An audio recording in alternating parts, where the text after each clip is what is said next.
Si hay una pregunta que me ha hecho la gente de manera recurrente a lo largo de todos estos años, es esta. ¿Quién controla el mundo? Es una pregunta curiosa a varios niveles. El primero de ellos es que la gente esperaba que yo tuviera una respuesta, lo cual ciertamente resulta halagador, pero no era el caso. Y lo segundo que notaba era que esa respuesta que esperaban además era corta. Los banqueros, los Bilderberg, los Illuminati, los masones, qué sé yo. No hay respuestas cortas. Ni siquiera estoy completamente seguro de que haya una respuesta como tal. Pero a lo largo de los años sí que he aprendido una o dos cosas. Así que me vais a permitir que intentemos ensayar entre todos una respuesta larga a esta pregunta. Lo primero que hay que tener en cuenta es que para controlar el mundo hace falta dinero. Mucho dinero. ¿Y quién tiene dinero? Vamos a ver. Tiene dinero la banca tiene de hecho tu dinero. El gobierno también tiene mucho dinero. Y curiosamente el dinero que tiene el gobierno también es tuyo. Y luego tienen dinero algunas personas. Algunas personas tienen mucho dinero. Hasta hace pocos años no había nadie que tuviera una fortuna superior a 100.000 millones de dólares. Ahora ya hay 4. Jeff Bezos, que no tardará en tener 200.000, Elon Musk, el francés Bernard Arnault y el ubicuo Bill Gates. Y dentro de muy poco, porque tiene ya 97.000 millones, se subirá al carro Mark Zuckerberg. Claro, cuando tienes 100.000 millones, uno dice, ¿qué me puedo comprar? Pues obviamente cosas que no pueda tener nadie más. Jeff Bezos se ha ido al espacio, Elon Musk se quiere ir a Marte, Bill Gates se ha comprado la Organización Mundial de la Salud y Mark Zuckerberg pues quiere crear un universo, el metaverso. Cosas sencillitas, todas ellas.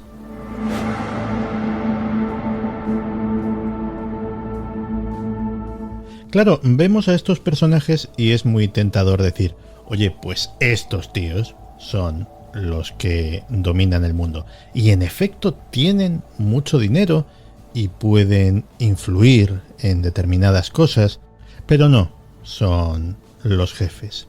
Sí, Mark Zuckerberg puede quitarle la cuenta de Facebook al presidente de los Estados Unidos, pero hay gente con más poder que es prácticamente invisible. Gestores de activos y fondos de cobertura que ejercen mucha influencia sobre las finanzas y sobre todo sobre la política. ¿Os acordáis de la última crisis económica? Cuando todos los gobiernos perdían el culo por agradar a los mercados. Pues no, nadie quería agradar ni a Bill Gates ni a Elon Musk.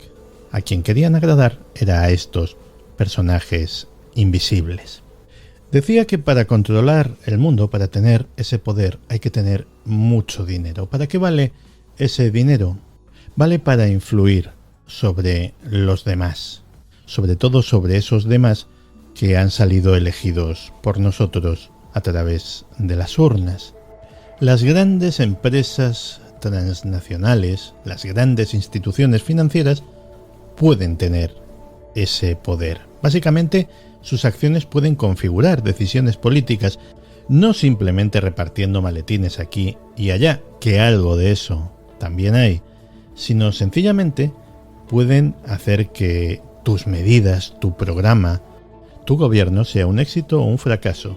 Oye, ¿puedo invertir en tu país o en el de al lado? ¿Puedo influir en la calificación de tu deuda soberana? Y este es el milagro de que los líderes, en muchas ocasiones influidos por grupos de presión que tienen herramientas más que suficientes para ejercer toda la presión que quieran, pues tienen que conciliar los intereses de sus ciudadanos con los intereses de estos grupos de presión, con sus intereses políticos, y a menudo terminan tomando decisiones que no querían tomar. Hasta finales del siglo XX la geoestrategia posiblemente fuera la clave para entender lo que sucedía en el mundo, pero ya no lo es. Ya no lo es en la medida de que los estados-nación ya no son el poder. La geoestrategia está perdiendo peso exactamente en la misma medida en que lo gana la macroeconomía. Os pondré un puñado de ejemplos.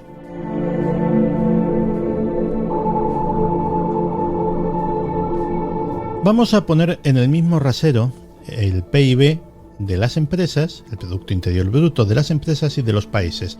Pues bien, Walmart tiene más PIB que Bélgica, Volkswagen más que Chile, Apple más que Portugal, Amazon más que Kuwait, que no es un país precisamente pobre, Repsol más que el Líbano, Coca-Cola más que Bolivia, Microsoft más que Eslovaquia, Telefónica supera en ingresos al PIB de Luxemburgo, y el Banco de Santander tiene un mayor PIB que Panamá, y los ingresos de Inditex son mayores que los de Paraguay.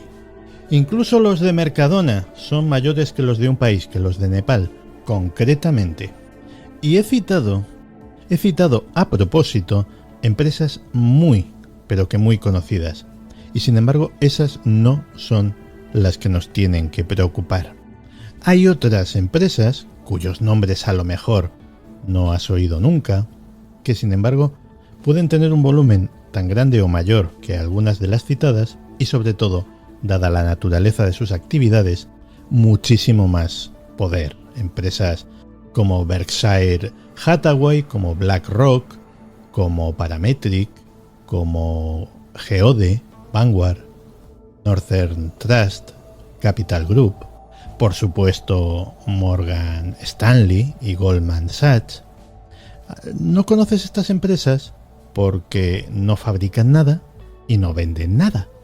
Pero créeme, tienen más poder y más influencia de la que nunca hayan soñado tener Apple o Inditex o Coca-Cola. Y si no, vamos a la historia reciente.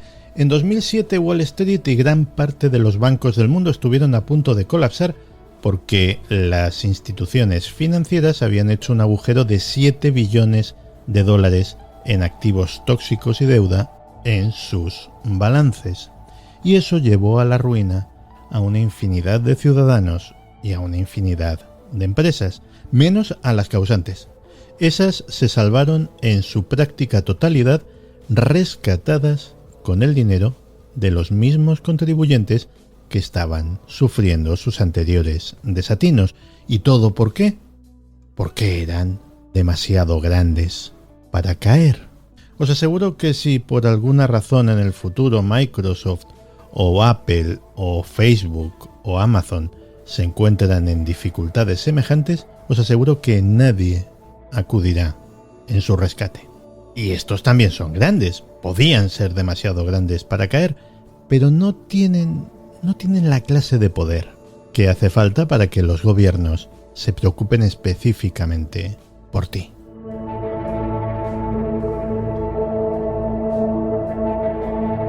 A ver, no me entendáis mal, los estados todavía son los que deciden, todavía. Pero esas decisiones están muy mediatizadas por esos poderes económicos. Por ejemplo, está el bonito y muy misterioso mundo de las agencias de calificación crediticia. Moody's, Standard & Poor's, Fitch, son empresas que se dedican al negocio de la confianza. Sus calificaciones dan a los inversores confianza en las empresas, pero también en los gobiernos. Al dar evaluaciones altas o bajas, estas agencias juegan un papel muy importante en el control de los flujos de dinero en todo el mundo y por tanto en la dirección que toman las diferentes sociedades, los diferentes países y el mundo en general. Porque el dinero es lo que fluye por el sistema circulatorio mundial y estas empresas tienen el inmenso poder de indicar la dirección de ese dinero, a dónde tiene que ir y a dónde no. Y ese tipo de empresas gigantescas, pueden influir hasta en la política municipal. Por ejemplo, si tú eres concejal de vivienda en Madrid, sin ir más lejos, pues tienes la obligación de saber que Blackstone, un fondo buitre, tiene invertidos en inmuebles en la capital, pues más de 2.000 millones de euros, bastante más. Estas cosas mandan hasta en el fútbol. Y si no, acordaos de la que se ha liado hace muy poco en la Liga Española con la entrada de CVC en esta organización, otro fondo de inversión muy importante a nivel internacional. En el ya lejano 2016, el sector de la gestión de activos tenía un volumen de alrededor de 85 billones de dólares, más o menos la cantidad de efectivo que actualmente hay en circulación en el mundo. Para 2025, ese sector tendrá un valor de 145 billones de dólares. Y sí, China se ha convertido en un gigante en muchos aspectos, pero le queda mucho camino en este sector de la economía especulativa, porque todo ese dinero se reparte más o menos de la siguiente manera. 42 billones de dólares están en Norteamérica. 23 billones son lo que supone la gestión de activos en Europa. Y en Asia, en toda Asia, incluyendo China, Japón, Singapur, ese volumen tan solo es de 11 billones de dólares.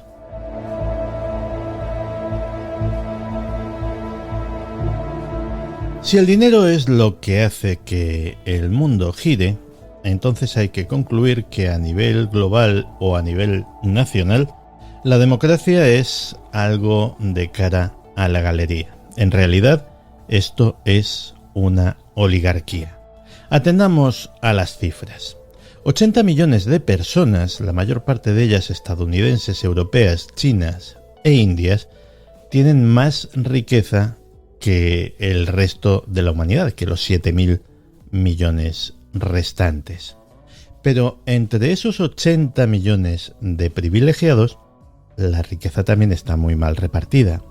Veréis, tan solo hay en el mundo 2.700 multimillonarios, cifra que supone el 0,003% de esos privilegiados 80 millones. Pero incluso entre esos multimillonarios hay una nueva clase, los centibillonarios, que son los 5 que hemos mencionado al principio, las personas con más de 100.000 millones de dólares. Y oiga, curiosamente, entre esos, tan solo uno no trabaja en el mundo de la tecnología. Y es que los datos se han convertido en el oro negro del siglo XXI. El bien, el activo más preciado. ¿Y qué creéis? Que simplemente porque las grandes empresas que manejan todos nuestros datos, pues se los venden a anunciantes para que nos coloquen, qué sé yo, unas zapatillas molonas, una cafetera de cápsulas. No. Las tensiones internacionales es lo que siempre ha financiado, lo que siempre ha impulsado la tecnología. Los ordenadores, internet, los satélites, todo eso nació en el ámbito militar. Luego se comercializó. Ahora que estamos recordando el 11S, pues bueno es recordar también que esa fecha fue capital para muchas otras cosas. Por ejemplo, a partir del 11 de septiembre de 2001, la Agencia Nacional de Seguridad de Estados Unidos recibió el mandato de gastar miles y miles de millones en la contratación de espionaje a empresas privadas, básicamente porque las agencias de inteligencia estadounidenses no habían dado la talla.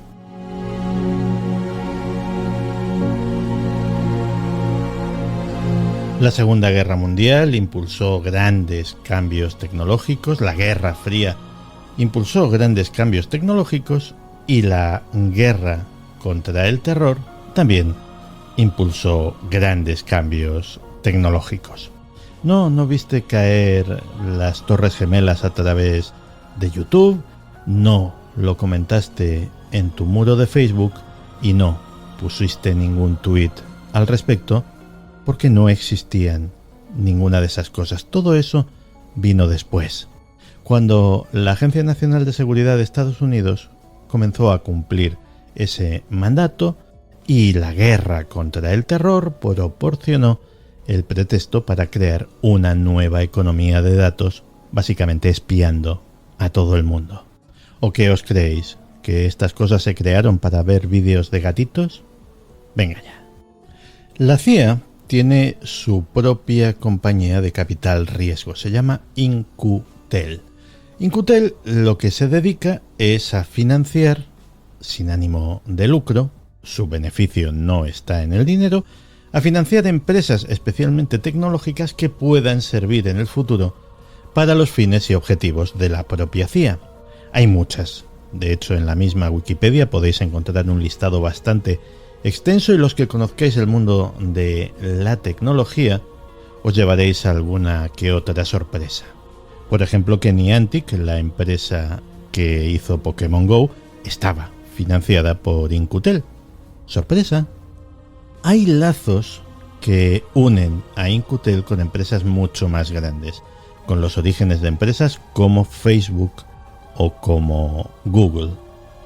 Esto siempre se ha negado por parte de la CIA y por parte de las empresas implicadas, pero en el caso de Facebook sí que los indicios son más tenues, hay que hilar muchísimo más fino, pero en el caso de Google las cosas son bastante más claras a la hora de definir esta relación.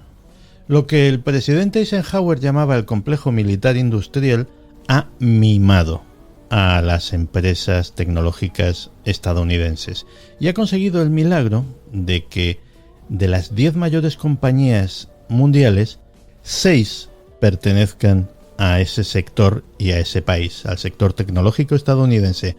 Las otras son 2 chinas, Tencent y Alibaba, una saudí, Aramco, y otra que no se dedica a la tecnología, que son inversores, y es Berkshire Hathaway. Una de esas de las que nunca has oído hablar, pero tiene una importancia vital en asuntos que a ti y a mí, simples mortales, se nos escapan.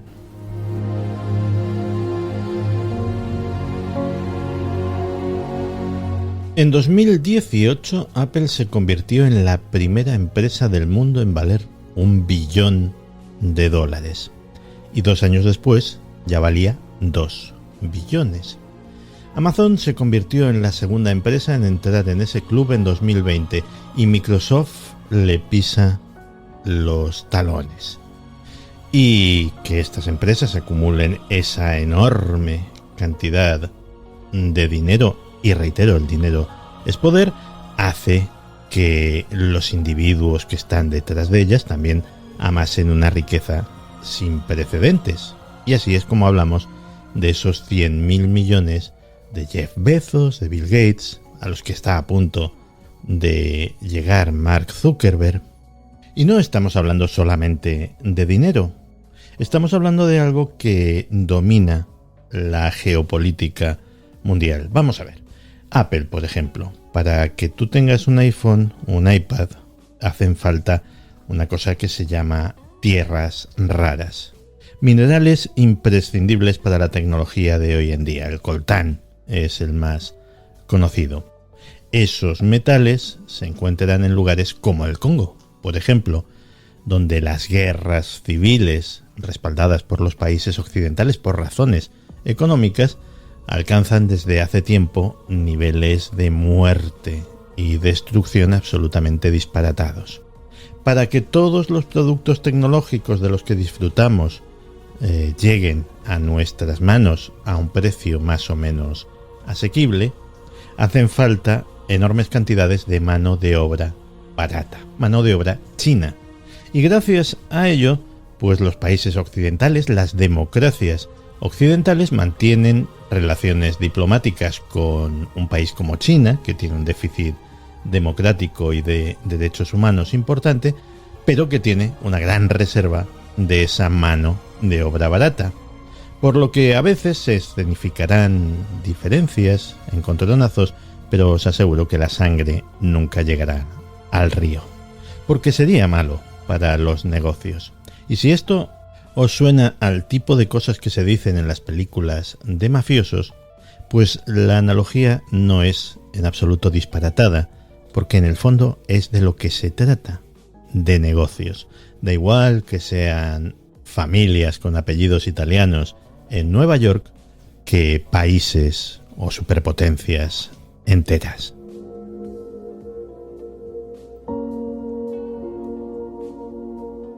Porque al final es de lo que se trata, que el negocio continúe, que el dinero circule, que crezca, que se reproduzca y que vaya a parar, a ser posible siempre, a las mismas manos. Vivimos en un orden de cosas en el que, ¿para qué negarlo?, nuestra condición de ciudadanos cada vez tiene menos importancia y en realidad somos o consumidores o proveedores, y muchas veces las dos cosas a la vez. Claro que a veces suceden cosas que se salen del guión, se salen del programa previsto. Donald Trump fue una de esas cosas, uno de esos accidentes, de esas anomalías. No me entendéis mal, no voy a defender a Donald Trump. Si un personaje inmoral, egocéntrico, desequilibrado, incapaz de generar ningún tipo de consenso es lo mejor que tenemos para que cambien las cosas, pues no sé si casi mejor que se queden como están. Pero en ciertos aspectos sí que fue una víctima, y esos aspectos además son muy ilustrativos a la hora de responder a nuestra pregunta de quién manda realmente. Veréis, en su día Donald Trump maniobró para reducir el uso de mano de obra china por parte de las empresas tecnológicas y devolver esos puestos de trabajo a los Estados Unidos. Y también amenazó a las grandes empresas tecnológicas con derogar el artículo 230 de la Ley de Comunicaciones, según el cual las empresas tecnológicas no pueden ser demandadas por las cosas que tú y yo publicamos en ellas, publicamos en las redes, porque ellos no son medios de comunicación, son agregadores. Y como os digo siempre, el orgullo siempre precede a la caída. Y Trump pecó de orgullo a la hora de pensar que tenía el poder suficiente para retar a las grandes empresas tecnológicas estadounidenses, que efectivamente estaban y están respaldadas por poderes que van mucho más allá de lo evidente. ¿Y qué sucedió? Pues el ver las cuentas de las redes sociales de todo un presidente de los Estados Unidos suspendidas es todo un símbolo. Ojo, no digo que no hubiera motivo para suspenderlas, o que yo no lo hubiera hecho. Creo que en su día opiné bastante sobre el tema y además me granjeé algunas antipatías. No, lo que digo es que con razón o sin ella, el mero hecho de que eso fuera posible, de que ocurriese, es un magnífico ejemplo, una ilustración perfecta de el puesto que ocupa cada uno en la cadena trófica del poder mundial, en la pirámide alimenticia.